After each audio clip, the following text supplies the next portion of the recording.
Yo, guys, we back with another recap slash rant for the Atlanta Falcons. Hey, it's late. I'm tired, so I'm gonna try to make this brief. The game just went off, and what a snooze fest that it was, man. But Falcons finally put it out, 22-6. Um, Absolutely freaking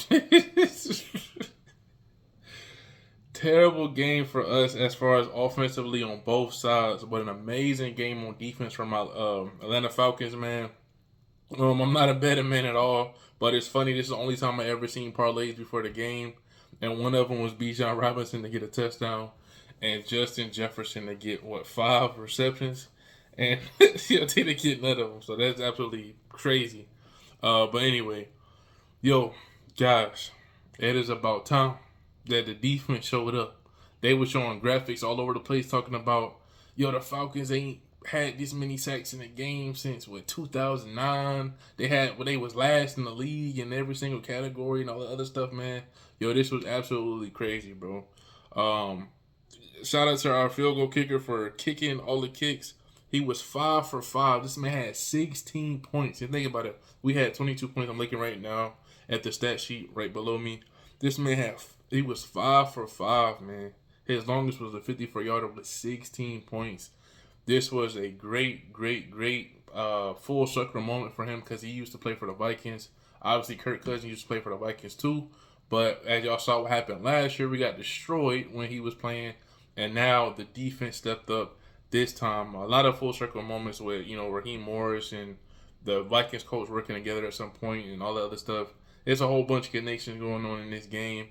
But it's about time that we finally beat the Falcons in Minnesota. I feel like it's been forever. And to actually technically blow them out score wise, even though the score was close the whole time, that's what I'm talking about, man. But anyway, shout out to the defense. I would say shout out to the defense, but our offense, man, was absolutely freaking trash, bro. Like the offense, I feel like told y'all, I'm happy that our coaches are spreading the ball around. That's great. I told you I don't want to just be Bijan, even though Bijan was definitely the player of the game. This game on offense, 22 carries, 143 yards, average 6.5 yards, but he did not have no touchdown. Tyler Algier had 16 carries, 76 yards, average 4.8, and had a touchdown. That's what I'm talking about, man. I love that they was able to do that. Bijan balled out and stuff like that. But if you look at the receivers, Drake London's, Kyle Pitts, Bijan, Darnell Mooney, Tyler Algier, Ray McLeod didn't get nothing. But they had different people out there, and they had called different plays for different stuff. It's just the basic play calling is what's ruining us. I told y'all, keep the spreading of the ball around, but the basic play calling is absolutely freaking trash. Think about this. They had Harrison Smith out. They had Van Ginkel out. They had our old cornerback Jeff Okudah out. We can't continue to think that the defense is going to be able to dominate like this every single game. Our offense was in the red zone every single time and absolutely failed. The fact that our kicker had to kick 5 field goals shows you that how many times we was in the red zone and we should have had came with touchdowns. The special teams played great. Defense played great. We actually got interceptions, bro. Yo, so let me just go down the offense real quick. So, yeah, Michael Penix was 13 for 21, 135 yards. No touchdowns, no interceptions. I told y'all last week it felt like, that Michael Penix, has that whole Matt Ryan thing where he got to be the superhero every single game and then the defense fails. It's the same stuff every single time. But I don't like that they trying to treat Michael Penix like a Mariota, Desmond Ritter. Like, this dude can really go out there and play. I know they're trying to get the pressure off of him a little bit, but I feel like they not letting him shine as much as I think they should. In my opinion, because he is the most quarterback ready out of all the rookies from last year. You know what I'm saying? J.J. McCarthy, obviously. They said that this was his second game playing, and Michael Penix 5th game or something like that. I know it's one of those lines. I don't know if that's true or not, but that's how it was. So Michael Penix, I would like to see him throw the ball more. It just seems like if it's Bijan, and don't work with Bijan, then the offensive coordinator doesn't know what to do. It's like Bijan is bailing out our offensive coordinator because this was terrible. I don't know how anybody could be excited for our offense. We have the talent. We're spreading the ball around, but the play calling is absolutely atrocious. So I'm gonna keep saying that. And this game, Bijan Robinson, it looked like he went back to the rubber cleats. I seen him falling a couple of times, bro. Bijan, every freaking cleats that you have, different colors, put them metal freaking things at the bottom of your cleats so you won't be falling. Or anyway, now let's get to the defense, bro. AJ Terrell was doing great against freaking Justin Jefferson. Justin Jefferson had one big play the whole game. Other than that, he was getting locked up, bro. And even Mike Hughes, when he was on him, he did a good job. Now, I ain't gonna lie. Uh, Xavier Watts got dusted on one of them little post routes. And he got destroyed, but Xavier Watts in the game. He finally got his interception. He should have had 3 last week. I thought I thought Xavier Watts was going to be the new Eric Harris. Y'all know when Eric Harris played for us, he was a safety. He was always that 1 second away, 1 step away. The dude could have been one of the best safeties of all time, but he would just have, like, literally, I thought Xavier was going to be that guy. Thank you. He got a pick. He made a play at the end of the game. Good stuff. In the defense, bro. Let me check out who got these sacks, man. Dave Onyemata had some good stops on the run. He didn't get a sack.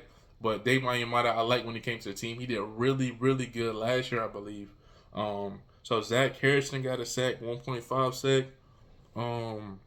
Brandon Dorless, I don't know how you say his name. He got a sack.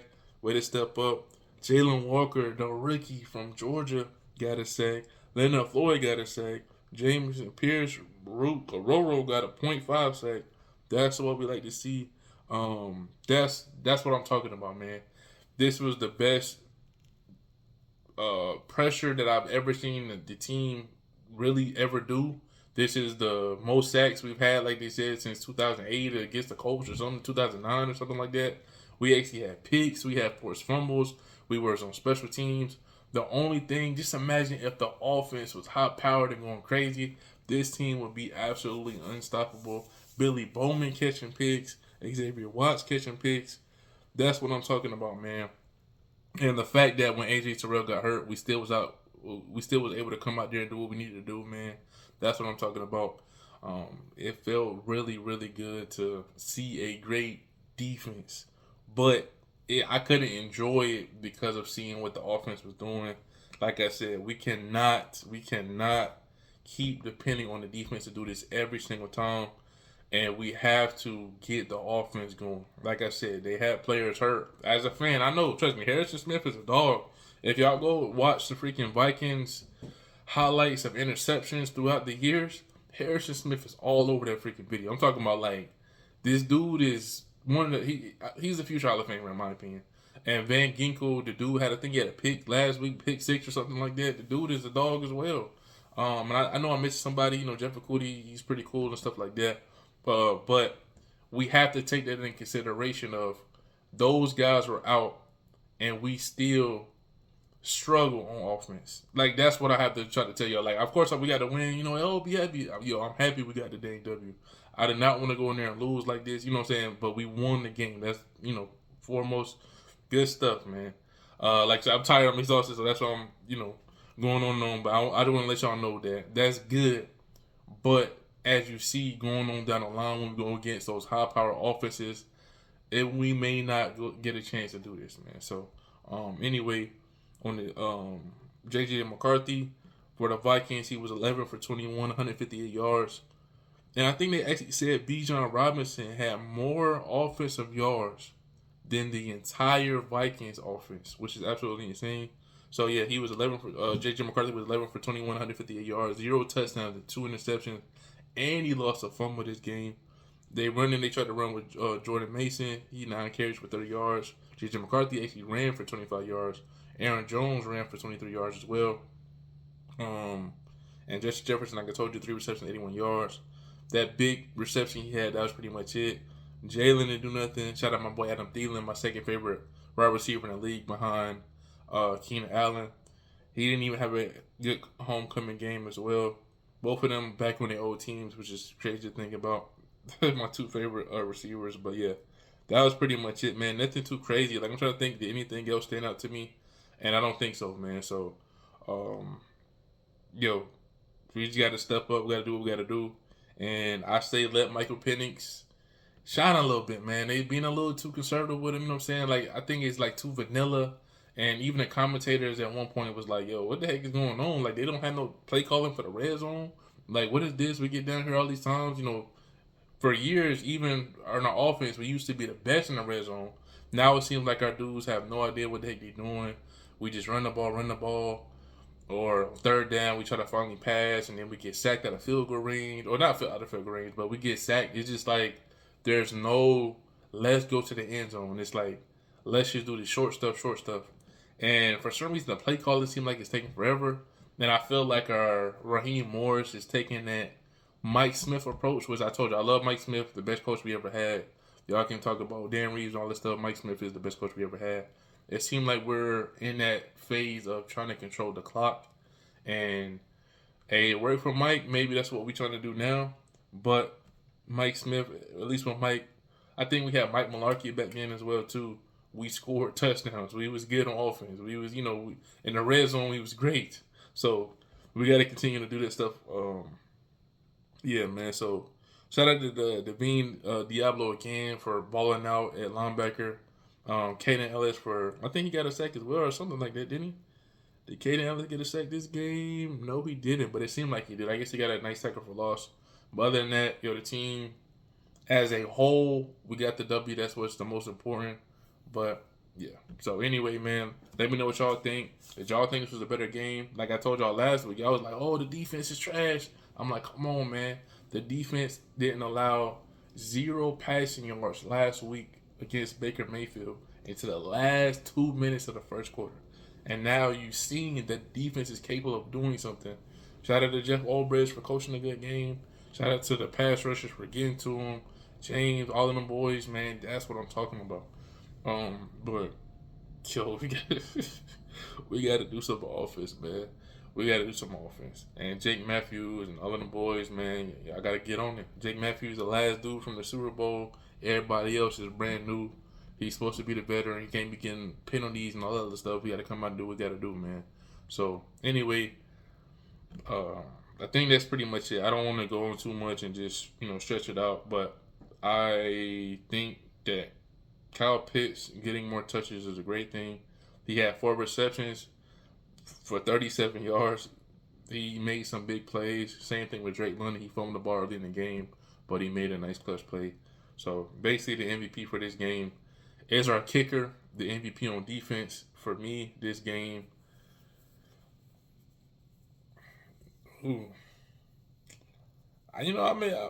that man Bowman did pretty good too. I'm gonna give it to Xavier, bro. I'm gonna give it to Xavier because he did something I didn't think he was gonna do. Like, I told you, I thought he was gonna be another Eric Harris, so I'm gonna have to get Xavier. So special teams, obviously the name kicker, but MVP of the whole game is a kicker on offense, Bijan, and on defense, we're gonna have to give it to Xavier Watson, man. So shout out to everybody, man. Like, subscribe, all that stuff. Let me know what y'all think about this game. I'm out, man. Let's go.